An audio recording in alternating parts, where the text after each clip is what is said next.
ਸਤਿ ਸ਼੍ਰੀ ਅਕਾਲ ਦੋਸਤੋ, ਮੈਂ ਤੁਹਾਡਾ ਆਪਣਾ ਦੋਸਤ ਹਨੀ ਵਾਲੀਆ। ਅੱਜ ਇੱਕ ਦਫਾ ਫੇਰ ਤੁਹਾਡੇ ਰੂਬਰੂ ਹੋਇਆ ਦੋਸਤੋ। ਜਿੱਦਾਂ ਤੁਹਾਨੂੰ ਪਤਾ ਹੈ ਕਿ ਅਸੀਂ ਇਹਨਾਂ ਪ੍ਰੋਗਰਾਮਾਂ ਦੇ ਰਾਹੀਂ ਅਲੱਗ-ਅਲੱਗ ਟੌਪਿਕ ਚੱਕਦੇ ਹਾਂ। ਅੱਜ ਅਸੀਂ ਗੱਲਬਾਤ ਕਰਨ ਲੱਗੇ ਹਾਂ ਕਿਡਨੀ ਫੰਕਸ਼ਨਸ ਦੇ ਬਾਰੇ ਵਿੱਚ, ਕਿਉਂਕਿ ਸਾਡੇ ਨਾਲ ਤੁਹਾਨੂੰ ਪਤਾ ਹੈ ਕਿ ਪਾਇਲ ਸ਼ੇਠ ਜੁੜਦੇ ਨੇ ਜਿਹੜੇ ਕਿ ਹੋਮੋਪੈਥੀ ਦੇ ਡਾਕਟਰ ਨੇ। ਐਡਮਿੰਟਨ ਦੇ ਵਿੱਚ ਇਹਨਾਂ ਦਾ ਆਪਣਾ ਜਿਹੜੀ ਹੈਗੀ ਪ੍ਰੈਕਟਿਸ ਚੱਲਦੀ ਹੈ। ਤਾਂ ਤੁਸੀਂ ਵੀ ਕੋਈ ਜਿਹੜੀ ਹੈਗੀ ਹੈ ਜਾਣਕਾਰੀ ਲੈਣਾ ਚਾਹੁੰਦੇ ਹੋ, ਰਾਏ ਲੈਣਾ ਚਾਹੁੰਦੇ ਹੋ, ਇਹਨਾਂ ਦੇ ਨਾਲ ਕੰਸਲਟੇਸ਼ਨ ਕਰਨਾ ਚਾਹੁੰਦੇ ਹੋ, ਤਾਂ ਇਹਨਾਂ ਦੀ ਡਿਟੇਲ ਸਕਰੋਲ ਦੇ ਨੀਚੇ ਕਿਤੇ ਚੱਲਦੀ ਹੁੰਦੀ ਹੈ। ਤਾਂ ਤੁਸੀਂ ਇਹਨਾਂ ਦੇ ਨਾਲ ਡਾਇਰੈਕਟਲੀ ਵੀ ਗੱਲਬਾਤ ਕਰ ਸਕਦੇ ਆ। ਕਿਸ ਬਿਮਾਰੀ ਦੇ ਉੱਤੇ ਗੱਲਬਾਤ ਕੀਤੀ ਜਾਵੇ, ਕਿਸ ਤਰ੍ਹਾਂ ਦੀ ਤੁਹਾਨੂੰ ਜਿਹੜੇ ਹੈਗੇ ਨੇ ਕੁਐਸਚਨ ਹੈਗੇ ਨੇ, ਤੁਸੀਂ ਸਾਨੂੰ ਇਸ ਪ੍ਰੋਗਰਾਮ ਦੇ ਦੌਰਾਨ ਚੱਲਦਿਆਂ ਹੋਇਆਂ ਵੀ ਪੁੱਛ ਸਕਦੇ ਹੋ। ਅੱਜ ਆਪਾਂ ਗੱਲ ਕਰਾਂਗੇ ਕਿਉਂਕਿ ਕਿਡਨੀ ਦੇ ਬਾਰੇ ਵਿੱਚ ਅਸੀਂ ਬੜੀਆਂ ਬਿਮਾਰੀਆਂ ਦੇ ਬਾਰੇ ਵਿੱਚ ਸੁਣਦੇ ਆ, ਕਿਡਨੀ ਫੰਕਸ਼ਨਸ ਦੇ ਬਾਰੇ ਵਿੱਚ ਸੁਣਦੇ ਆ। ਅੱਜ ਆਪਾਂ ਇਹਨਾਂ ਤੋਂ ਜਾਣਕਾਰੀ ਲਵਾਂਗੇ ਕਿ ਕਿਡਨੀ ਦੇ ਜਿਹੜੇ ਹੈਗੇ ਨੇ ਕੀ ਫੰਕਸ਼ਨਸ ਹੁੰਦੇ ਨੇ। ਉਹਦੇ ਵਿੱਚ ਸਪੈਸ਼ਲੀ ਕਿਡਨੀ ਸਟੋਨਸ ਦੀ ਜਿਹੜੀ ਗੱਲ ਕੀਤੀ ਜਾਂਦੀ ਹੈ ਵੀ ਕਿਡਨੀ ਦੇ ਵਿੱਚ ਸਟੋਨ ਹੋ ਗਿਆ, ਉਹ ਕਿਹਨਾਂ ਕਾਰਨਾਂ ਕਰਕੇ ਹੁੰਦਾ ਜਾਂ ਉਹਦਾ ਕੀ ਸੋਲੂਸ਼ਨ ਕੀ ਹੈਗਾ। ਕਈਆਂ ਦੇ ਵਿੱਚ ਉਹ ਬੜੇ ਲੋਕੀ ਨੇ ਜਿਹੜੇ ਉਸ ਨੂੰ ਜਿਹੜੀ ਹੈਗੀ ਹੈ ਪੇਨ ਜਿਹੜੀ ਹੈਗੀ ਹੈ ਕਾਫੀ ਜਿਹੜੀ ਹੈਗੀ ਹੈ ਇੱਕ ਸਵੀਅਰ ਪੇਨ ਹੁੰਦੀ ਹੈ, ਬਾਰ-ਬਾਰ ਪੇਨ ਹੁੰਦੀ ਹੈ, ਉਹਦਾ ਕੀ ਕਾਰਨ ਹੁੰਦਾ, ਉਹ ਹੋਮੋਪੈਥੀ ਦੇ ਰਾਹੀਂ ਕਿੱਦਾਂ ਜਿਹੜਾ ਹੈਗਾ ਉਹਦੇ ਤੋਂ ਨਿਜਾਤ ਪਾਇਆ ਜਾ ਸਕਦਾ। ਗੱਲਬਾਤ ਕਰਾਂਗੇ ਆਪਾਂ। ਤਾਂ ਡਾਕਟਰ ਸਾਹਿਬ ਬਹੁਤ-ਬਹੁਤ ਸਵਾਗਤ ਹੈ ਜੀ, ਵੈਲਕਮ ਟੂ ਆਰ ਸ਼ੋ। ਤਾਂ ਪਹਿਲਾਂ ਤਾਂ ਡਾਕਟਰ ਸਾਹਿਬ ਸਾਨੂੰ ਥੋੜਾ ਜਿਹਾ ਜਾਣਕਾਰੀ ਦਿਓ ਕਿਡਨੀ ਦੇ ਜਿਹੜੇ ਫੰਕਸ਼ਨਸ ਹੁੰਦੇ ਨੇ, ਵੀ ਕਿਡਨੀ ਦਾ ਜਿਹੜਾ ਮੇਨ ਫੰਕਸ਼ਨ ਹੈ ਸਾਡੀ ਬੋਡੀ ਦੇ ਲਈ, ਕਿਡਨੀ ਦੀ ਕੀ ਅਹਿਮੀਅਤ ਹੈਗੀ ਹੈ ਸਾਡੀ ਫੁੱਲ ਬੋਡੀ ਦੇ ਲਈ। Kidney is a very important, बहुत ज़्यादा इंपॉर्टेंट पार्ट है हमारे बॉडी का, क्योंकि वो हमारे बॉडी के काफ़ी सारा कचरा निकालने के लिए यूज़ होती है जी। तो किडनी का सबसे पहला काम होता है यूरिन बनाना, राइट। तो वो हमारे यूरिन बनाती है जिसमें बहुत जो एक्सेसिव चीज़ें हैं, जो मेटाबॉलिज्म हुआ है और उसके जो एंड प्रोडक्ट्स है जैसे यूरिया है, यूरिक एसिड है, वो सारी चीज़ें वो निकालती है हमारे बॉडी से, जो हमारी बॉडी में अगर बढ़ जाए तो हमें प्रॉब्लम आ सकती है, राइट। तो ऐसी सारी चीज़ें वो निकालती है। दूसरा सबसे इम्पॉर्टेंट काम जो होता है वो हमारे बॉडी में मिनरल्स का बैलेंस मेंटेन करती है। Minerals are very important. Minerals हमारे बॉडी में हमारा जो सॉफ्ट मसल जहाँ जहाँ काम करते, जैसे इंटेस्टाइन हैं, उसके लिए बहुत नेसेसरी है। फिर हमारी नर्व्स को भी काम करने के लिए मिनरल्स बहुत ज़्यादा ज़रूरी है, तो वो मिनरल्स को भी बैलेंस करने में बहुत ज़्यादा हेल्प करती है। इसके थ्रू मिनरल्स को बैलेंस करके वो अपना ब्लड प्रेशर भी बहुत ज़्यादा बैलेंस करती है, क्योंकि सोडियम हमारा काफ़ी ज़्यादा डिपेंड करता है, सोडियम और पोटेशियम पे हमारा ब्लड प्रेशर। जो किडनी का काम है उसको बैलेंस करना, कि आपके ब्लड में कितना रहेगा और ब्लड में से कितना यूरिन में जाएगा। तो दैट्स ऑल्सो इट बैलेंसेस। कई बार वो हमारे बॉडी के रेड ब्लड सेल्स बनाने के लिए भी बहुत ज़्यादा यूज़ उसमें है फंक्शंस किडनी के, कि जो रेड ब्लड सेल्स बनाती है। और जो हमारे बॉडी का एसिड बेस बैलेंस जो होता है, जैसे हमारे बॉडी के जितने सारे लिक्विड्स होते हैं, जैसे जितने सारे डिस्चार्जेस होते हैं, इन सब का पीएच होता है। सो किडनी जो है वो पीएच को बैलेंस करने के लिए हमें हेल्प करती है। जो हमारा यूरिन का पीएच है वो 5 to 7 के बीच में रहना चाहिए, 5 to 7 पॉइंट समथिंग के बीच में रहना चाहिए। सो वो किडनी का काम है कि वो उस पीएच को बैलेंस करती है, कि हमारे बॉडी को ज़्यादा एसिडिक नहीं होने देती है या ज़्यादा बेसिक भी नहीं होने देती। हो जाता है कभी कभी जब आपका डाइट ठीक नहीं होता है तो आपका बॉडी ज़्यादा एसिडिक हो जाता है। किडनी की भी लिमिटेशंस है, कुछ हद तक वो काम कर सकती है, पर आप अगर इंप्रूव नहीं करेंगे डाइट तो वो एसिड बेस बैलेंस आपका डिस्टर्ब हो जाता है। So which is very very necessary, वो भी हमारी किडनी मेंटेन करती है। क्योंकि किडनी ਦਾ ਕਿਹਾ ਜਾਂਦਾ ਵੀ ਕਿਡਨੀ ਦੀ ਕਾਫੀ ਪ੍ਰੋਬਲਮਸ ਵੀ ਦੇਖਣ ਦੇ ਵਿੱਚ ਆਉਂਦੀਆਂ ਨੇ, ਲੇਕਿਨ ਅਸੀਂ ਦੋਸਤੋ ਅਸੀਂ ਬੜੀਆਂ ਚੀਜ਼ਾਂ ਆਪਣੀ ਜ਼ਿੰਦਗੀ ਦੇ ਵਿੱਚ ਲਾਈਟਲੀ ਲੈ ਲੈਂਦੇ ਹਾਂ, ਲੇਕਿਨ ਕਿਡਨੀ ਦਾ ਜਿੱਦਾਂ ਕਿ ਡਾਕਟਰ ਸਾਹਿਬ ਨੇ ਦੱਸਿਆ ਕਿ ਬੜੇ ਜ਼ਿਆਦਾ ਫੰਕਸ਼ਨਸ ਨੇ ਸਾਡੀ ਬਾਡੀ ਨੂੰ ਤੰਦਰੁਸਤ ਰੱਖਣ ਦੇ ਲਈ, ਸਾਡੀ ਬਾਡੀ ਨੂੰ ਚਲਾਉਣ ਦੇ ਲਈ, ਸਾਡੀ ਮਸ਼ੀਨਰੀ ਨੂੰ ਚਲਾਉਣ ਦੇ ਲਈ। ਤਾਂ ਇਸ ਕਰਕੇ ਕਿਡਨੀ ਦੇ ਵਿੱਚ ਕਿਹੜੀਆਂ ਚੀਜ਼ਾਂ ਦਾ ਧਿਆਨ ਰੱਖਣਾ ਚਾਹੀਦਾ ਸਾਨੂੰ, ਇਹਨਾਂ ਦੇ ਉੱਤੇ ਜ਼ਰੂਰ ਸਾਨੂੰ ਆਪਣੇ ਸਰੀਰ ਨੂੰ ਜਿਹੜਾ ਹੈਗਾ ਤੰਦਰੁਸਤ ਰੱਖਣ ਦੇ ਲਈ ਸਾਨੂੰ ਜਿਹੜਾ ਹੈਗਾ ਉਹਦੇ ਉੱਤੇ ਵੀ ਅਸੀਂ ਬਹੁਤ ਮਿਹਨਤਾਂ ਕਰਦੇ ਹਾਂ, ਭੱਜ ਦੌੜ ਕਰਦੇ ਹਾਂ, ਸਾਰਾ ਕੁਝ ਕਰਦੇ ਹਾਂ, ਲੇਕਿਨ ਆਪਣੇ ਸਰੀਰ ਦੇ ਲਈ ਵੀ ਸਾਨੂੰ ਟਾਈਮ ਕੱਢਣਾ ਬਹੁਤ ਜ਼ਰੂਰੀ ਹੁੰਦਾ ਦੋਸਤੋ। ਇਸ ਕਰਕੇ ਅਸੀਂ ਇਹਨਾਂ ਪ੍ਰੋਗਰਾਮਾਂ ਦੇ ਰਾਹੀਂ ਅਲੱਗ-ਅਲੱਗ ਟੌਪਿਕ ਦੇ ਉੱਤੇ ਤੁਹਾਡੇ ਨਾਲ ਅਸੀਂ ਜਾਣਕਾਰੀ ਸਾਂਝੇ ਕਰਦੇ ਰਹਿੰਦੇ ਹਾਂ। ਵਧੇਰੇ ਜਾਣਕਾਰੀ ਦੇ ਲਈ ਤੁਸੀਂ ਡਾਕਟਰ ਸਾਹਿਬ ਦੇ ਨਾਲ ਡਾਇਰੈਕਟਲੀ ਵੀ ਕੰਟੈਕਟ ਕਰ ਸਕਦੇ ਹੋ। ਅਸੀਂ ਇਸ ਪ੍ਰੋਗਰਾਮ ਦੇ ਰਾਹੀਂ ਇਹੀ ਕੋਸ਼ਿਸ਼ ਕਰਦੇ ਹਾਂ ਕਿ ਤੁਹਾਨੂੰ ਘਰੇ ਬੈਠੇ ਬਿਠਾਏ ਜਾਣਕਾਰੀ ਮਿਲਦੀ ਰਹੇ। ਅੱਛਾ, ਜਿਹੜੀ ਕਿਡਨੀ ਦੇ ਇੰਨੇ ਜ਼ਿਆਦਾ ਫੰਕਸ਼ਨਸ ਨੇ, ਤਾਂ ਜਦੋਂ ਇੱਕ ਬਿਮਾਰੀਆਂ ਦੀ ਗੱਲ ਹੁੰਦੀ ਹੈ ਵੀ ਕਿਡਨੀ ਦੀ ਇਹ ਬਿਮਾਰੀ ਹੋ ਗਈ, ਕਿਡਨੀ ਉਹ ਹੋ ਗਿਆ, ਇਹ ਹੋ ਗਿਆ, ਕਿਡਨੀ ਨੂੰ ਜਿਹੜਾ ਹੈਗਾ ਇੱਕ ਬਿਮਾਰੀ ਲੱਗਣ ਦੇ ਮੇਨ ਕਾਰਨ ਕਿਹੜੇ ਰਹਿੰਦੇ ਨੇ ਜੀ? ਵੀ ਇਹਨੂੰ ਅਸੀਂ ਜਿਵੇਂ ਕਹਿੰਦੇ ਨੇ ਵੀ ਤੰਦਰੁਸਤ ਕਿੱਦਾਂ ਰੱਖ ਸਕਦੇ ਆ, ਅਸੀਂ ਇਹਨੂੰ ਨੀਟ ਐਂਡ ਕਲੀਨ ਕਿੱਦਾਂ ਰੱਖ ਸਕਦੇ ਆ, ਇਹਨੂੰ ਇੱਕ ਵਧੀਆ ਕੰਡੀਸ਼ਨ ਦੇ ਵਿੱਚ ਕਿੱਦਾਂ ਅਸੀਂ ਮੇਨਟੇਨ ਕਰ ਸਕਦੇ, ਵੀ ਕਿਹਨਾਂ ਕਾਰਨਾਂ ਕਰਕੇ ਕਿਡਨੀ ਦੇ ਉੱਤੇ ਇਫੈਕਟ ਪੈ ਸਕਦਾ ਹੈ? सबसे पहला रीज़न जो किडनी के लिए होता है वो है कि आप डिहाइड्रेशन, पानी कम पीते हैं। उसका सबसे बड़ा इफेक्ट किडनी पे होता है, क्योंकि किडनी को पानी और मिनरल्स बैलेंस करने के लिए, जब उसके अंदर से यूरिन निकालने के लिए इट नीड्स वाटर, तो पानी बहुत ज़्यादा ज़रूरी है। जो किडनी डिजीज़ उन लोगों में ज़्यादा देखने को मिले जिनमें पानी बहुत कम पीते हैं, ज़्यादा पीते नहीं है जी। दूसरा सबसे कॉमन जो रीज़न है वो ये है कि on end of urine infection, that's also not very good कि आपको घड़ी घड़ी यूरिन इन्फेक्शन होता रहता है। वो उसका भी एक रीज़न ये हो सकता है कि आप पानी कम पी रहे हो, तो वो एक रीज़न हो सकता है। दूसरा overweight, lack of exercises are also there, food which are not very healthy, which जो आपका सोडियम कंटेंट बहुत ज़्यादा बढ़ा दे, किडनी पे बहुत ज़्यादा प्रेशर डाल दे, कोई फूड जिसमें बहुत ज़्यादा कैल्शियम लेवल बढ़ जाए, ये हो जाए, तो kidney has to work more for that, and at a long term आप उससे सफ़र कर सकते हो। जैसे कभी कभी कई लोग होते हैं जो बहुत ज़्यादा प्रोटीन लेते रहते हैं, कई लोग होते हैं जो बहुत ज़्यादा फैट लेते रहते हैं। Balance diet is very necessary also to keep the kidney healthy, क्योंकि अगर किडनी हेल्दी नहीं रहेगी तो आपका यूरिक एसिड बढ़ जाएगा, तो आपको गाउट की प्रॉब्लम आना शुरू हो जाती है। ठीक है, अगर आपका सोडियम अच्छे से नहीं निकलेगा तो आपको ब्लड प्रेशर की प्रॉब्लम आना शुरू हो जाएगी। फिर अगर किडनी अच्छे से काम नहीं करेगी और ज़्यादा क्रिस्टलाइन, जैसे किडनी स्टोन जो बनते हैं, वो बहुत ज़्यादा मिनरल्स आप खा रहे हो और पानी इनफ नहीं पी रहे हो, उसकी वजह से वो क्रिस्टलाइज हो जाते हैं और वो किडनी स्टोन में फॉर्म हो जाते हैं। तो वो बहुत सारी बीमारियां हैं जो किडनी के लिए diet is very very important कि डाइट में ਜ਼ਿਆਦਾ ਉਹਦੇ ਵਿੱਚ ਕਰਨੀ ਜ਼ਰੂਰੀ ਹੈ। ਖਾਸ ਕਰਕੇ ਪਾਣੀ ਨੂੰ ਤਾਂ ਆਮ ਤੌਰ ਤੇ ਕਿਹਾ ਹੀ ਜਾਂਦਾ ਕਿ ਸਾਡੀ ਬਾਡੀ ਦੇ ਲਈ ਇੰਨਾ ਪਾਣੀ ਡੇਲੀ ਸਾਨੂੰ ਪੀਣਾ ਬਹੁਤ ਜ਼ਰੂਰੀ ਹੈ। ਚਾਹੇ ਨਾਰਮਲ ਪਾਣੀ ਪੀਓ, ਹਲਕਾ ਜਿਹੜਾ ਹੈਗਾ ਨਾਰਮਲ ਠੰਡਾ ਵੀ ਪੀ ਸਕਦੇ ਹੋ, ਗਰਮ ਪਾਣੀ ਵੀ ਪੀ ਸਕਦੇ ਹੋ, ਲੇਕਿਨ ਪਾਣੀ ਸਾਡੀ ਬਾਡੀ ਦੇ ਲਈ ਦੋਸਤੋ ਬਹੁਤ ਜ਼ਿਆਦਾ ਜ਼ਰੂਰੀ ਹੈਗਾ, ਕਿਉਂਕਿ ਪਾਣੀ ਜਿਹੜਾ ਹੈਗਾ ਬਹੁਤ ਸਾਰੀਆਂ ਬਿਮਾਰੀਆਂ ਨੂੰ ਜਿਹੜਾ ਹੈਗਾ ਬੇਸਿਕ ਤੋਂ ਜਿਹੜਾ ਹੈਗਾ ਇਲਾਜ, ਇੱਕ ਜਿਹੜਾ ਬੇਸਿਕ ਇੱਕ ਜਿਹੜਾ ਹੈਗਾ ਘਰ ਦਾ ਨੁਕਸਾ ਜਿਹਨੂੰ ਕਹਿ ਦਿੰਦੇ ਆ, ਉਹ ਹੈਗਾ ਵੀ ਅਸੀਂ ਪਾਣੀ ਪੀ ਕੇ ਆਪਣੀ ਬਾਡੀ ਦੇ ਵਿੱਚੋਂ ਬਹੁਤ ਸਾਰੀ ਆਪਣੀ ਗੰਦਗੀ ਜਿਹੜੀ ਹੈਗੀ ਆ ਬਾਹਰ ਕੱਢ ਸਕਦੇ ਆ। ਤੇ ਇਹਦੇ ਵਿੱਚ ਜਿਹੜਾ ਜਿਵੇਂ ਤੁਸੀਂ ਸਟੋਨਸ ਦੀ ਗੱਲ ਕੀਤੀ ਹੈ ਵੀ ਕਿਡਨੀ ਦੇ ਵਿੱਚ ਕੋਈ ਕਹਿ ਦਿੰਦੇ ਨੇ ਸਟੋਨ ਹੋ ਗਿਆ, ਇਹ ਜਿਹੜਾ ਕਿਡਨੀ ਦਾ ਸਟੋਨ ਹੁੰਦਾ, ਅਗਰ ਇਹਦਾ ਕਾਰਨ ਜਿੱਦਾਂ ਤੁਸੀਂ ਦੱਸਿਆ ਵੀ ਘੱਟ ਪਾਣੀ ਪੀਣਾ ਜਾਂ ਹੋਰ ਕਾਫੀ, ਇਹ ਕਿ ਕਿਡਨੀ ਦੇ ਵਿੱਚ ਬਣਦਾ ਹੈ ਜਾਂ ਕਿਤੇ ਜਾ ਕੇ ਉੱਥੇ ਫਸਦਾ ਹੈ, ਕਿ ਇਹਦਾ ਕੀ ਪ੍ਰੋਸੈਸ ਹੁੰਦਾ ਵੀ ਕਿਡਨੀ ਦੇ ਵਿੱਚ ਕਿਸੇ ਨੂੰ स्टोन हो गया जी? जैसे आप जब भी आपकी किडनी, मैंने बोला कि आपकी किडनी का काम होता है कि आपकी बॉडी के मिनरल्स को बैलेंस करना। सो आपके बॉडी के जो मिनरल्स है उसको बैलेंस करने के लिए किडनी हैज टू वर्क। अब अगर वो मिनरल्स बहुत ज्यादा आ रहे या something which is not very suitable for the kidney, तो किडनी क्या करती है, उसको मिनरल्स ज्यादा निकालना पड़ता है बॉडी में से आपके, अगर आपके मिनरल्स बढ़ जाते हैं तो वो भी निकालने के लिए फिर बहुत ज्यादा जब निकलना शुरू हो जाते हैं तो वो डिपॉजिट होना शुरू हो जाते हैं किडनी। तो जहाँ डिपॉजिट होते हैं वहाँ धीरे धीरे स्टोन बनता है। तो वो किडनी के अंदर ही बनता है। जो स्टोन बनता है वो किडनी और ब्लैडर के बीच में ही होता है। जैसे अगर वो बनता है किडनी में, वहाँ से मूव करते कैलाइसिस में आ सकता है, वहाँ से आपकी यूरिनरी ट्रैक्ट में आ जाता है और फिर ब्लैडर में आता है। सो बनता तो किडनी में ही है, बॉडी में कहीं नहीं बनता है, वो बनता है किडनी में। क्योंकि किडनी को बहुत ज़्यादा अगर मिनरल्स को निकालना पड़ता है तो देन वो मिनरल्स पूरे निकलते नहीं है और कई बार डिपॉजिट होना शुरू हो जाता है। तो दैट इज़ वेरी इंपॉर्टेंट। और सबसे किडनी स्टोन के लिए जो सबसे ज़्यादा अच्छी बात है वो कहते हैं पानी पियो, और कई बार लेमन वाला पानी पियो।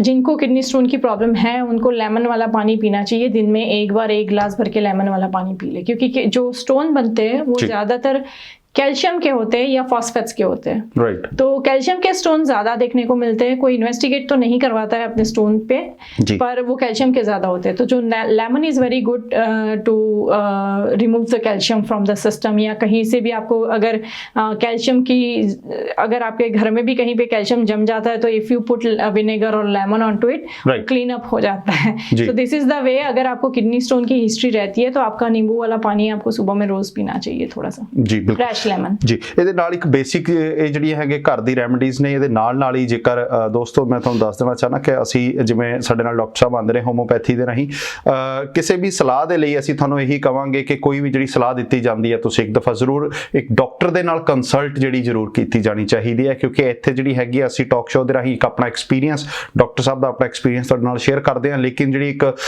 ਹਰ ਇੱਕ ਬੰਦੇ ਦੀ ਆਪਣੀ ਪ੍ਰੋਬਲਮ, ਹਰ ਇੱਕ ਬੰਦੇ ਦੀ ਆਪਣੀ ਬਾਡੀ ਹੁੰਦੀ ਹੈ।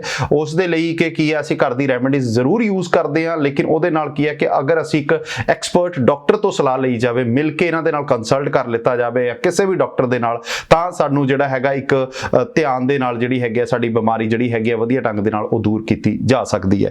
ਅੱਛਾ, ਜਿਹੜੀ ਕਿਡਨੀ ਦੀ ਅਗਰ ਆਪਾਂ ਗੱਲ ਕਰਦੇ ਹਾਂ ਜੀ, ਕਿਡਨੀ ਦੀ ਬਿਮਾਰੀਆਂ ਦੀ ਗੱਲ ਕਰਦੇ ਹਾਂ, ਆਮ ਤੌਰ ਤੇ ਜਿਹੜੀ ਹੋਮਿਓਪੈਥੀ ਦੇ ਵਿੱਚ ਇਹਦਾ ਕਿਡਨੀ ਦੇ ਵਿੱਚ ਸਟੋਨਸ ਹੈ ਜਾਂ ਹੋਰ ਜਿਹੜੇ ਲੋਕਾਂ ਦੇ ਹੁੰਦੇ ਨੇ ਵੀ ਇਹਦੇ ਵਿੱਚ ਕੀ ਇਲਾਜ ਕੀਤਾ ਜਾ ਸਕਦਾ। ਕਈ ਬੰਦੇ ਜਿਵੇਂ ਹੁਣ ਘਰ ਦੀ ਰੈਮਡੀਜ਼ ਕਰਕੇ ਪਾਣੀ ਪੀ ਕੇ ਥੱਕ ਚੁੱਕੇ ਆ ਜੀ, ਵੀ ਅਸੀਂ ਤਾਂ ਪਾਣੀ ਬਹੁਤ ਪੀਂਦੇ ਹਾਂ ਜੀ, ਅਸੀਂ ਤਾਂ ਨਿੰਬੂ ਬਹੁਤ ਪੀਂਦੇ ਹਾਂ ਜੀ, ਇਹ ਚੀਜ਼ਾਂ, ਲੇਕਿਨ ਫਿਰ ਵੀ ਨਹੀਂ ਹੋ ਸਕਦਾ। ਇਹਦੇ ਲਈ ਅਗਰ ਮੈਡੀਕੇਸ਼ਨ ਦੇ ਉੱਤੇ ਆਉਂਦੇ ਹਾਂ ਅਸੀਂ, ਅਗਰ ਆਉਂਦੇ ਹਾਂ ਜੀ ਹੋਮਿਓਪੈਥੀ ਦੇ ਵਿੱਚ ਆਉਂਦੇ, ਹੋਮਿਓਪੈਥੀ ਦੇ ਵਿੱਚ ਇਹਦੇ ਵਿੱਚ ਕਿਸ ਤਰ੍ਹਾਂ ਦੇ ਨਾਲ ਕੀ ਮੈਡੀਸਿਨਸ ਕੁਝ ਅਵੇਲੇਬਲ ਹੈ ਨੇ ਇੱਦਾਂ ਦੀਆਂ ਜਿਹੜੀਆਂ ਕਿ ਇਹਨੂੰ ਇੱਕ ਕੱਢ ਸਕਦੀਆਂ ਨੇ ਇੱਦਾਂ? जो ट्रीटमेंट जो है किडनी स्टोन की, वो डिपेंड करती है कि आपकी स्टोन की साइज क्या है जी। अगर आपके स्टोन की साइज आपकी जो यूरिनरी ट्रैक्ट है उससे ज़्यादा होती है, जैसे 5 mm से ज़्यादा साइज के जो स्टोन होते हैं जी, वो बहुत ज़्यादा दर्द करते हैं जब वो मूव करते हैं। तो जो हमारी होम्योपैथी ट्रीटमेंट भी जो होती है ना, वो उस पर डिपेंड करती है कि आपकी किडनी की साइज, किडनी स्टोन की साइज क्या है। अगर बहुत बड़ा स्टोन है, जैसे 8 mm 10 mm 12 mm लेके भी लोग आते हैं, तो अगर इतना बड़ा स्टोन होता है तो उसको निकालने के लिए there are certain group of medications जैसे देते हैं हम लोग, सारसापरिला देते हैं या बर्बेरिस वल्गेरिस देते हैं, ये सारी हाइड्रेंजिया करके भी दवाई है जो यूज़ करते हैं काफ़ी लोग। Lycopodium is also very common medication. जो लाइकोपोडियम में सिम्टम है कि आपके जो यूरिन होता है उसके अंदर you see red sand in the urine, that means कि आपको लाल कलर की सैंड दिखती है, दैट मीन्स कि ब्लड दिखता है, क्योंकि जब भी किडनी स्टोन होता है तो रेड ब्लड सेल्स आपके यूरिन में हमेशा दिखाई देते हैं। और किडनी स्टोन कभी भी मूव करता है ना, तो वो इतना ज़्यादा कभी डैमेज नहीं करेगा जो आपको परमानेंटली कोई प्रॉब्लम ले आएगा। सो ऐसा भी नहीं होता है। पर अगर आपका किडनी स्टोन 5 mm से छोटा है तो वो उसके लिए जो ये सारी दवाइयाँ देते हैं, पर डोज डिफरेंट करके देते हैं। और अगर आपका स्टोन 5 mm से 6 mm से ज़्यादा है तो ये दवाइयों का डोज डिफरेंटली देते हैं। सो क्योंकि उनको धीरे धीरे तोड़ के निकालना पड़ता है, क्योंकि वो एक पूरा निकलेगा तो बहुत ज़्यादा दर्द होता है और आपको हॉस्पिटल में जाना पड़ेगा, इमरजेंसी में जाना पड़ेगा, इस तरह से होता है। सो जो 5 mm से छोटे स्टोन होते हैं ना, उसको पूरा निकाल सकते हैं, उससे बड़े स्टोन को हम तोड़ के निकालते हैं। तो दोनों की दवाइयाँ काफ़ी बहुत सिमिलर होती हैं, पर उनकी जो डोजेज या पोटेंसीज जो होते हैं वो डिफरेंटली यूज़ करते हैं इसके लिए। सो ऐसा नहीं होता है कि मेरे पास बहुत सारे लोग आते हैं जो कहते हैं कि बर्बेरिस मदर टिंचर चाहिए किडनी स्टोन के लिए, ठीक है। It is a very very common medication for the kidney stone. तो वो आते हैं, पर इट इज़, मैं जब भी वो लेने आते तो पहला क्वेश्चन यही होता है कि साइज़ क्या है आपकी किडनी की, स्टोन की, क्योंकि वो कई बार क्या होता है कि मदर टिंचर अगर आप ऐसे ही लेना शुरू कर देते हो ना, तो वो अगर 12-13 mm का स्टोन होगा तो you will get into the trouble, आप प्रॉब्लम में आ सकते हो। बिल्कुल। So that is not very good. So dose different होते हैं, मेडिसिन सेम होती है, पर साइज के हिसाब से हम डोज डिफरेंट देते हैं उसको निकालने के लिए, तोड़ने के लिए। तो ये एक चीज़ होती है। कई लोग ऑनलाइन देख के आते हैं, पर मैं हमेशा ये पूछती हूँ कि आपकी किडनी के स्टोन की जो साइज है उसके हिसाब से आपको डोज लेना है, ऐसे ही मत लेते रहिए। राइट क्योंकि हाँ कई दफ़ा ਅਸੀਂ ਆਪਣਾ ਨੁਕਸਾਨ ਵੀ ਕਰਾ ਬੈਠਦੇ ਹਾਂ ਦੋਸਤੋ, ਜ਼ਿਆਦਾਤਰ ਆਪਣੀ ਜਿਹੜੇ ਹੈਗੇ, ਕਿਉਂਕਿ ਕੋਈ ਵੀ ਅਸੀਂ ਕੰਮ ਕਰਦੇ ਹਾਂ ਤਾਂ ਅਸੀਂ ਕੰਸਲਟੇਸ਼ਨ ਜਿਹੜੀ ਹੈਗੀ ਇੱਕ ਐਕਸਪਰਟ ਦੇ ਨਾਲ ਹੋਣੀ ਬਹੁਤ ਜ਼ਰੂਰੀ ਹੈ। ਤਾਂ ਇਸ ਕਰਕੇ ਜੇਕਰ ਕੋਈ ਵੀ ਪ੍ਰੋਬਲਮ ਹੁੰਦੀ ਹੈ ਤਾਂ ਇੱਕ ਡਾਕਟਰ ਦੇ ਨਾਲ, ਇੱਕ ਸਲਾਹਕਾਰ ਦੇ ਨਾਲ ਜਿਹੜੀ ਹੈਗੀ ਪ੍ਰੋਪਰ ਸਲਾਹ ਕੀਤੀ ਜਾਵੇ ਕਿਸੇ ਵੀ, ਕਿਉਂਕਿ ਇਹ ਸਾਡੀ ਇੱਕ ਜ਼ਿੰਦਗੀ ਦਾ ਜਿਹੜਾ ਇੱਕ ਸਾਡਾ ਸਰੀਰ ਹੈਗਾ, ਸਾਡੇ ਬਹੁਤ ਵੱਡਾ ਜਿਹੜਾ ਹੈਗਾ ਇੱਕ ਸਾਡੇ ਲਈ ਇੱਕ ਬਹੁਤ ਵੱਡਾ ਇੱਕ ਸਾਨੂੰ ਤੰਦਰੁਸਤੀ ਦਾ ਕਾਰਨ ਹੁੰਦਾ ਕਿ ਅਸੀਂ ਉਹਦਾ ਜਿਹੜਾ ਧਿਆਨ ਰੱਖਣਾ ਹੈ ਕਿ ਬਹੁਤ ਇੱਕ ਜ਼ਰੂਰੀ ਚੀਜ਼ ਹੁੰਦੀ ਹੈ ਦੋਸਤੋ। ਤਾਂ ਇਸ ਕਰਕੇ ਅਸੀਂ ਕਿਸੇ ਡਾਕਟਰ ਦੇ ਨਾਲ ਸਲਾਹ ਕਰੀਏ, ਕਿਸੇ ਵੀ ਤਰ੍ਹਾਂ ਦੀ ਸਲਾਹ ਕਰੀਏ, ਤਾਂ ਕਿ ਅਸੀਂ ਆਪਣੀ ਬਾਡੀ ਨੂੰ ਇੱਕ ਸਹੀ ਢੰਗ ਦੇ ਨਾਲ, ਤੰਦਰੁਸਤੀ ਦੇ ਨਾਲ ਰੱਖ ਸਕੀਏ। ਤਾਂ ਤੁਹਾਡੇ ਮਨ ਦੇ ਵਿੱਚ ਕੋਈ ਸਵਾਲ ਹੈਗਾ ਤੁਸੀਂ ਜ਼ਰੂਰ ਸਾਨੂੰ ਇਸ ਪ੍ਰੋਗਰਾਮ ਦੇ ਰਾਹੀਂ ਪੁੱਛ ਸਕਦੇ ਹੋ, ਕਿਸ ਟੌਪਿਕ ਦੇ ਉੱਤੇ ਡਿਸਕਸ ਕਰਨਾ ਚਾਹੀਦਾ। ਇਸ ਤੋਂ ਇਲਾਵਾ ਤੁਸੀਂ ਡਾਇਰੈਕਟਲੀ ਡਾਕਟਰ ਪਾਇਲ ਸ਼ੇਠ ਜੀ ਜਿਹੜੇ ਕਿ ਹੋਮਿਓਪੈਥੀ ਦੇ ਡਾਕਟਰ ਨੇ, ਇਹਨਾਂ ਦੇ ਨਾਲ ਵੀ ਕੰਸਲਟ ਕਰ ਸਕਦੇ ਹੋ। ਇਹਨਾਂ ਦਾ ਕੰਟੈਕਟ ਡਿਟੇਲਸ ਰੈਗੂਲਰ ਸਕਰੀਨ ਦੇ ਉੱਤੇ ਜਾ ਰਹੀ ਹੈ। ਤੇ ਹੋਰ ਜਿਹੜੀ ਹੈਗੀ ਹੈ ਆਪਾਂ ਗੱਲ ਮੈਂ ਹੁਣ ਅੱਗੇ ਸਪੈਸ਼ਲੀ ਐਸਿਡਿਟੀ ਤੇ ਕਰਨਾ ਚਾਹਨਾ। ਕਿਡਨੀ ਦੇ ਬਾਰੇ ਵਿੱਚ ਕੁਝ ਹੋਰ ਤੁਹਾਡੇ ਮਨ 'ਚ ਹੈਗਾ ਜੀ ਕੁਝ ਕਹਿਣ ਨੂੰ, ਜਾਂ ਜਿਹੜੇ ਲੋਕੀ ਕੋਈ ਇਦਾਂ ਦੀ ਲੈ ਕੇ ਆ ਜਾਂਦੇ ਨੇ ਪ੍ਰੋਬਲਮ, ਜਾਂ ਫਿਰ ਜ਼ਿਆਦਾਤਰ ਜਿਹੜੀ ਕਿਸ ਏਜ ਫੈਕਟਰ ਦੇ ਵਿੱਚ ਜਿਹੜੀ ਹੈਗੀ ਕਿਡਨੀ ਦੇ ਸਟੋਨਸ ਦੀ ਜਿਹੜੀ ਹੈਗੀ ਬਿਮਾਰੀ ਦੇਖੀ ਜਾਂਦੀ ਹੈ ਵੀ ਹਾਂ ਇਹਨਾਂ ਚੀਜ਼ਾਂ ਦਾ ਧਿਆਨ ਰੱਖਿਆ ਜਾਵੇ, ਜਾਂ ਇਹਨਾਂ ਚੀਜ਼ਾਂ ਦੇ ਉੱਤੇ ਖਾਣ ਪੀਣ ਦੇ ਉੱਤੇ ਧਿਆਨ ਰੱਖਿਆ ਜਾਵੇ, ਜਾਂ ਇਹਦੇ ਨਾਲ ਅਸੀਂ ਬਚਾਅ ਕਰ ਸਕਦੇ ਹਾਂ, ਕੁਝ ਉਹਨਾਂ ਨੂੰ ਟਿਪਸ ਦੇਣਾ ਕਹਿਣਾ ਚਾਹੁੰਦੇ ਸਪੈਸ਼ਲੀ ਜਿਹੜਾ ਹੈਗਾ किडनी ਨੂੰ फ्रेश रखने ਦੇ ਲਈ ਵਧੀਆ ਰੱਖਣ ਦੇ ਲਈ? ठीक है, किडनी के लिए एक तो पानी बहुत ज़रूरी होता है, बहुत ज़्यादा भी पानी नहीं पीना है, जो आपकी बॉडी की रिक्वायरमेंट, क्योंकि हर एक का बॉडी अलग अलग होता है, हर एक की साइज हाइट डिफरेंट है, फैट कंटेंट डिफरेंट है, बॉडी का सब कुछ अलग अलग होता है, तो इसके हिसाब से आपको जो पानी की ज़रूरत होती है वो आपको लेना चाहिए। 1.5-2 लीटर यूजुअली मैं जनरली लोगों के लिए बोलती हूँ। छोटे बच्चे को थोड़ा कम चाहिए, जिनकी हाइट बहुत ज़्यादा है उनको ज़्यादा चाहिए, ऐसा भी हो सकता है। सो हर एक के डिपेंड रहता है कि उनका फिजिकल वर्क भी कितना रहता है, उस पर भी पानी की ज़रूरत चेंज होती है। तो पानी वो आपको मेजर करके अपने हिसाब से लेना होता है ज़्यादातर, पर कम नहीं होना चाहिए। आपका यूरिन कॉन्सेंट्रेटेड नहीं होना चाहिए, आपके यूरिन का कलर बहुत ज़्यादा स्ट्रॉन्ग नहीं होना चाहिए। ये एक चीज़ बहुत इंपॉर्टेंट है, इसके हिसाब से आपको पानी लेना चाहिए। पेल येलो कलर का यूरिन होता है, थोड़ा सा बेसिक साइड पे यूरिन होता है, जैसे जो आपका 7-6 पॉइंट समथिंग, या क्योंकि रेंज जो है 5 to 7 की है, अगर आपका pH 6 रहता है तो दैट इज़ वेरी गुड। तो वो भी आप ज़्यादातर पानी पीने के साथ मेंटेन कर सकते हो। सो ये एक ध्यान रखने वाली चीज़ है। दूसरी चीज़ है कि किडनी के बहुत सारे ऐसे डिजीजेज हैं कि जो अनक्योरेबल है, जैसे जो क्रोनिक किडनी डिजीजेज है, किडनी फेलियर है, क्योंकि जो इन्फ्लेमेशन ऑफ किडनी होता है, इन्फेक्शन ऑफ द किडनी, फिर इन्फ्लेमेशन, फिर वो क्रोनिक हो जाता है, उसमें से फिर हम किडनी फेलियर में जा सकते हैं। तो किडनी फेलियर के लिए डायलिसिस के सिवा देयर आर बहुत कम ट्रीटमेंट्स मिलती है। दूसरा किडनी रिप्लेसमेंट कर देते हैं, ये चीज़ होती है, but still kidney is very important, क्योंकि अगर वो क्रोनिक कंडीशन या ऐसी डिजीज़ में चली जाती है तो it is very difficult to treat that condition. वो ट्रीटमेंट नहीं है क्योंकि मैंने कई लोगों को देखा है जो हर वीक डायलिसिस के लिए जाते हैं, and that is very painful. आपकी डे टू डे लाइफ में आपको काफी ज्यादा रिस्ट्रिक्ट हो जाते हो आप इसकी वजह से। तो हमेशा ध्यान रखें कि पानी इनफ पिए, बहुत ज्यादा मैं हमेशा कहती हूँ कि डाइट जो ले वो मेंटेन लें। बहुत ज़्यादा प्रोटीन, बहुत ज़्यादा ये ले लिया, बहुत ज़्यादा वो ले लिया, नो, बॉडी को सारी चीज़ों की ज़रूरत पड़ती है। आप सारी चीज़ें इक्वल अमाउंट में सही तरीके से लेंगे तो किडनी को काम ज़रा अपने हिसाब से कर सकती है, क्योंकि कई बार अगर आप प्रोटीन ज़्यादा ले लोगे तो आपके बॉडी में यूरिया ज़्यादा बनेगा, यूरिक एसिड ज़्यादा बनेगा, किडनी को वो निकालना पड़ेगा। ठीक है। क्रिएटिनिन अगर ज़्यादा बनता है, आप कुछ ऐसी चीज़ें खाते हैं आपके लीवर, तो वो क्रिएटिनिन का अमाउंट बढ़ जाता है, तो वो भी किडनी को निकालना पड़ता है। मैंने ये भी देखा है कि एल्ब्यूमिन यूरिन में आता है, कई लोगों के यूरिन में प्रोटीन आना शुरू हो जाती है। सो ऑलवेज मेंटेन कि डाइट आपका सब चीजों को इंक्लूड करके हो, ऐसा ना हो कि किसी एक चीज पे आप बहुत ज्यादा फोकस कर ले। राइट बिल्कुल। और दूसरा किडनी स्टोन के लिए, स्पेसिफिकली किडनी स्टोन के लिए ऐसा हमारे यहाँ कहा जाता है कि जो हाई इन मिनरल चीजें होती है वो कम खानी चाहिए। हाई इन मिनरल में आती है सारे ग्रीन लीफी वेजिटेबल्स जो होते हैं वो हाई इन मिनरल होते हैं। दूसरा कहते हैं कि छोटे छोटे बीज जिसके अंदर होते हैं ना, जिस खाने के अंदर, जैसे हरी मिर्ची है, टमाटर है, बैंगन है, तो वो सारे थोड़े से बीज निकाल के खाएं या ऐसा कुछ करें, so it is much better. This is ये हमारे यहाँ काफी सालों से कहा जाता है। Maybe I can say that scientifically it might not और medically it might not proved, but usually they say कि ऐसी चीजें करें। राइट घर ਦੀ ਰੈਮਡੀਜ਼ ਜਿਹੜੀਆਂ ਹੁੰਦੀਆਂ ਨੇ ਕਿਤੇ ਨਾ ਕਿਤੇ ਸੋਚਦੇ ਜ਼ਰੂਰ ਨੇ ਵੀ ਕਈ ਲੋਕੀ ਇਸ ਚੀਜ਼ ਨੂੰ ਕਰਦੇ ਨੇ। ਤਾਂ ਇਸ ਚੀਜ਼ਾਂ ਦਾ ਦੋਸਤੋ ਸਾਨੂੰ ਅਸੀਂ ਆਪਣੀ ਕਿਡਨੀ ਨੂੰ ਕਿਸ ਢੰਗ ਦੇ ਨਾਲ ਵਧੀਆ ਰੱਖ ਸਕਦੇ ਹਾਂ, ਤੰਦਰੁਸਤ ਰੱਖ ਸਕਦੇ ਹਾਂ, ਇਸ ਚੀਜ਼ ਦਾ ਧਿਆਨ ਰੱਖਣਾ ਬਹੁਤ ਜ਼ਰੂਰੀ ਹੈ। ਹੁਣ ਆਪਾਂ ਗੱਲ ਕਰਦੇ ਹਾਂ ਜੀ ਐਸਿਡਿਟੀ ਦੇ ਉੱਤੇ, ਕਿਉਂਕਿ ਬਹੁਤ ਸਾਰੇ ਲੋਕੀ ਨੇ ਜਿਹੜੇ ਕਿ ਮੇਰੇ ਸਰਕਲ ਦੇ ਵਿੱਚ ਬੜੇ ਸਾਰੇ ਲੋਕੀ ਹੈਗੇ ਨੇ, ਜ਼ਿਆਦਾਤਰ ਜਿਵੇਂ ਖਾਣਾ ਖਾਂਦੇ ਨੇ ਉਸ ਤੋਂ ਬਾਅਦ ਉਹਨਾਂ ਨੂੰ ਕਿਤੇ ਨਾ ਕਿਤੇ ਐਸਿਡਿਟੀ ਦੀ ਪ੍ਰੋਬਲਮ ਆ ਜਾਂਦੀ ਹੈ, ਜਲਣ ਦੀ ਪ੍ਰੋਬਲਮ ਆ ਜਾਂਦੀ ਹੈ। ਤਾਂ ਇਹ ਚੀਜ਼ਾਂ ਕਾਫੀ ਲੋਕਾਂ ਦੇ ਵਿੱਚ ਦੇਖਣ ਦੇ ਆਮ ਤੌਰ ਤੇ ਦੇਖਣ ਦੇ ਵਿੱਚ ਮਿਲਦੀਆਂ ਨੇ। ਕਈ ਦਫਾ ਫਿਰ ਕਿਹਾ ਜਾਂਦਾ ਵੀ ਜੀ ਮੈਂ ਸ਼ਾਇਦ ਜ਼ਿਆਦਾ ਮਿਰਚ ਵਾਲਾ ਖਾ ਲਿਆ ਜਾਂ ਫਿਰ ਜ਼ਿਆਦਾ ਮਸਾਲਿਆਂ ਵਾਲਾ ਖਾ ਲਿਆ ਇਹਨਾਂ ਚੀਜ਼ਾਂ ਦਾ, ਲੇਕਿਨ ਇਹਦਾ ਕਾਰਨ ਕੀ ਹੁੰਦਾ ਵੀ ਜੇਕਰ ਇੱਕ ਕਿਸੇ ਨੂੰ ਐਸਿਡਿਟੀ ਹੁੰਦੀ ਆ ਉਹਦੇ ਵਿੱਚ ਇੱਕ ਜਿਹੜਾ ਫੂਡ ਖਾਇਆ ਉਹ ਗਲਤ ਹੈ ਜਾਂ ਇੱਕ ਬੰਦੇ ਦੀ ਬੋਡੀ ਦੇ ਵਿੱਚ ਅੰਦਰ ਕੁਝ ਗਲਤ ਚੱਲ ਰਿਹਾ ਹੈ, ਇਹਦੇ ਵਿੱਚ ਮੇਨ ਕੀ कारण ਹੁੰਦਾ जी? एक तो ऐसा दोनों चीजें हो सकती है कि आपका डाइट जो है वो आप सही नहीं ले रहे हो या जिस तरह से लेना चाहिए उस तरह से नहीं ले रहे हो।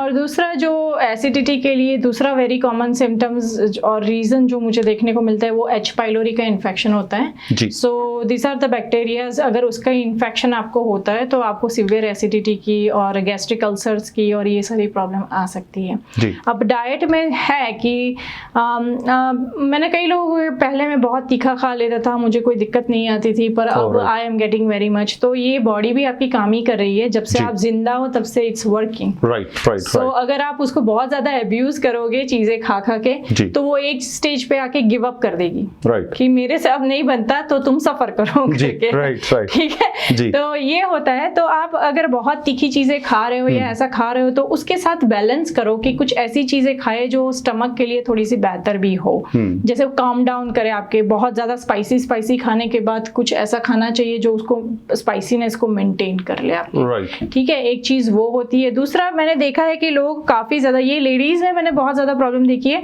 कि वो they don't take very good breakfast, लेते नहीं है, सुबह में खाते नहीं है कुछ भी, एम्प्टी स्टमक ज्यादा होते हैं और सीधा फिर 11-12 बजे खाना खाते हैं। तो ये भी एक रीजन होता है एसिड बढ़ाने के लिए। आपको अगर एसिड है तो सबसे कॉमन चीज ये है कि आपको हर 2 घंटे में कुछ ना कुछ खा लेना चाहिए। एम्प्टी स्टमक बहुत ज्यादा आपका नहीं रखना चाहिए, क्योंकि एकदम से एम्प्टी स्टमक भी आप खाना खाओगे तो भी आपको एसिड की प्रॉब्लम आ सकती है।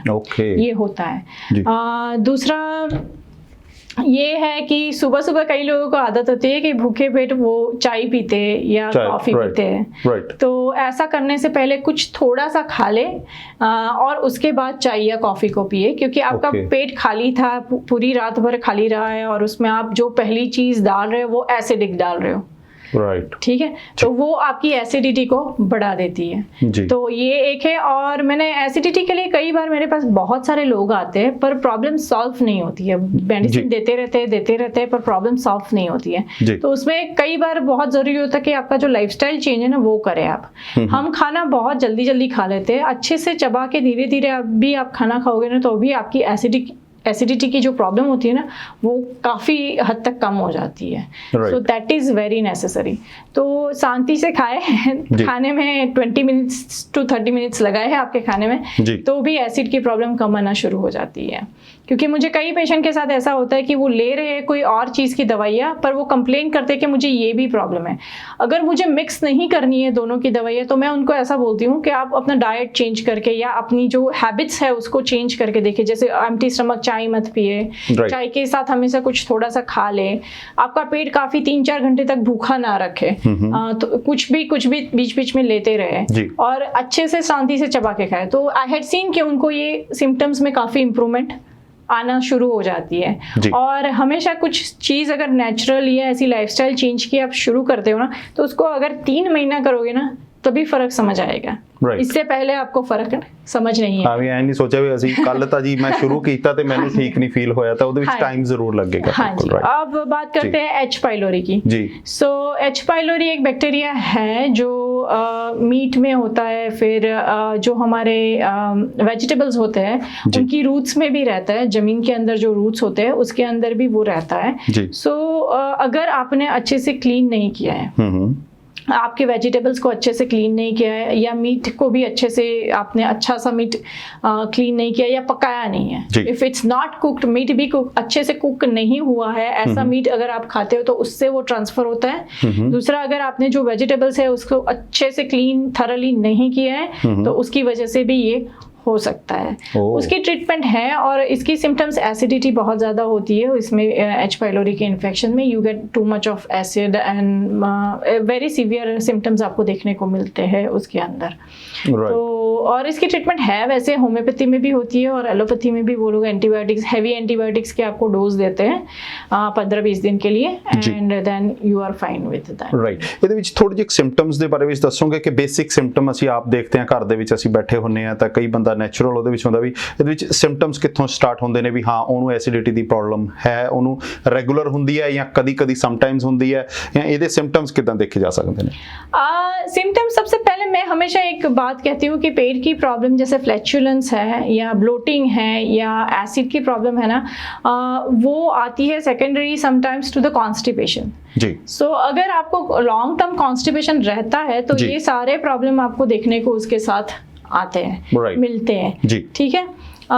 दूसरा, अगर आप कॉन्स्टिपेशन को सॉल्व कर देते हैं ना तो शायद ये प्रॉब्लम अगर कोई रीज़न नहीं है या आपकी डाइट भी अच्छी है फिर भी आपको एसिड की प्रॉब्लम आ रही है तो ये हो सकता है। या आप कॉन्स्टिपेशन को बेटर करो पहले, तो आप कि एसिड और जो ब्लोटिंग है वो ठीक होना शुरू हो जाती है। राइट। दूसरे सिम्टम्स जो होते हैं वो ऐसे बर्निंग होती है चेस्ट में, कई लोगों को बहुत सीवियर पेन भी आती है, पेन होती है, और पीछे बैक में भी कई लोगों को पेन की प्रॉब्लम होती है अगर एसिड बढ़ रहा है तो। दूसरा कई लोगों को ऐसा होता है कि एसिड बहुत ज़्यादा बढ़ती है तो म्यूकस आती रहती है। रात को they get too much of a mucus in their throat, और वो जलन सी होती है गले में, और सुबह आपको आपका गला थोड़ा सा जैसे छिला हुआ सा महसूस होता है। तो ये भी है जो रात को सोने पर एसिड ऊपर आता है लीक करके, तो उसकी वजह से ये सिम्टम्स भी आते हैं। कई बार बहुत सीवियर जब एसिडिटी होती है तो नौशिया, वॉमिटिंग, कई लोगों को हेडेक तक चला जाता है, जिसको शायद आप फिर माइग्रेन में भी लेके जा सकते हो, क्योंकि वो भी बहुत रिलेटेड है हेडेक। ਜੀ ਬਿਲਕੁਲ। ਤਾਂ ਦੋਸਤੋ ਇਹ ਸਿੰਪਟਮਸ ਵੀ ਹੁੰਦੇ ਨੇ, ਇਹਦੇ ਉੱਤੇ ਹੋਰ ਵੀ ਕਾਫੀ ਜਿਹੜੀ ਆਪਾਂ ਚਰਚਾ ਕਰਾਂਗੇ ਕਿਉਂਕਿ ਸਾਡੇ ਕੋਲੇ ਜ਼ਿਆਦਾ ਸਮਾਂ ਨਹੀਂ ਹੁੰਦਾ।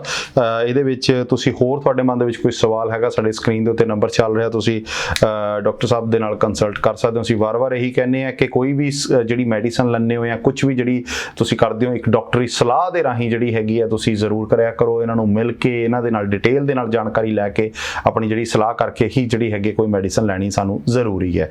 ਤਾਂ ਕੁਝ ਲਾਸਟ ਦੇ ਵਿੱਚ ਕੁਝ ਕਹਿਣਾ ਚਾਹੁੰਦੇ ਹੋ, ਕਿਉਂਕਿ ਸਾਡੇ ਕੋਲ ਸਮਾਂ ਹੋਰ ਇਜਾਜ਼ਤ ਨਹੀਂ ਦੇ ਰਿਹਾ, ਸਾਡੇ ਕੋਲ 1-2 ਮਿੰਟ ਦਾ ਹੀ ਸਮਾਂ ਹੈਗਾ। ਕੁਝ ਕੁਐਸਚਨਸ ਰਹਿ ਵੀ ਗਏ ਨੇ ਮੇਰੇ, ਲੇਕਿਨ ਕੀ ਕਹਿਣਾ ਚਾਹੁੰਦੇ ਹੋ ਲਾਸਟ ਦੇ ਵਿੱਚ? लास्ट के बीच तो यही कहूँगी कि सारे जो प्रॉब्लम्स हमारी जो एसिड की और ये सारी जो प्रॉब्लम्स आती है दैट मोस्टली बिकॉज ऑफ खाने की वजह से, हमारे डाइट की वजह से होती है। तो उसको इम्प्रूव करें। एसिड की कंप्लेन अगर पानी भी आप अगर अच्छे से पियोगे तो भी काफ़ी कम हो जाती है। सो किडनी स्टोन की और एसिडिटी की दोनों की कंप्लेन के लिए पानी इज़ वेरी वेरी नेसेसरी, क्योंकि पानी अगर आप ठीक पियोगे तो कॉन्स्टिपेशन की प्रॉब्लम भी नहीं आएगी, जो सेकेंडरीली आपकी एसिड की प्रॉब्लम हो सकती है। दूसरा कि एच पाइलोरी का हमेशा ध्यान रखवाएं। अगर आपको बहुत क्रोनिक एसिड की प्रॉब्लम होती रहती है, बहुत सीवियर रहती है, तो एच पाइलोरी के टेस्ट आपको करवा लेने चाहिए कि कहीं पॉजिटिव तो नहीं है, क्योंकि उसकी ट्रीटमेंट करते ही आप ठीक हो जाते हो एसिडिटी की वजह से। जी बहुत बहुत थैंक्स जी डॉक्टर साहब ਤੁਹਾਡਾ। ਦੋਸਤੋ ਤੁਹਾਡਾ ਵੀ ਧੰਨਵਾਦ ਕਰਦੇ ਹਾਂ। ਅੱਜ ਦੇ ਪ੍ਰੋਗਰਾਮ ਦਾ ਸਫ਼ਰ ਇੱਥੇ ਖਤਮ ਕਰਦੇ ਹਾਂ। ਹੁਣ ਆਪਣੇ ਹਨੀ ਵਾਲਿਆਂ ਤੋਂ ਇਜਾਜ਼ਤ। ਸਤਿ ਸ਼੍ਰੀ ਅਕਾਲ ਜੀ।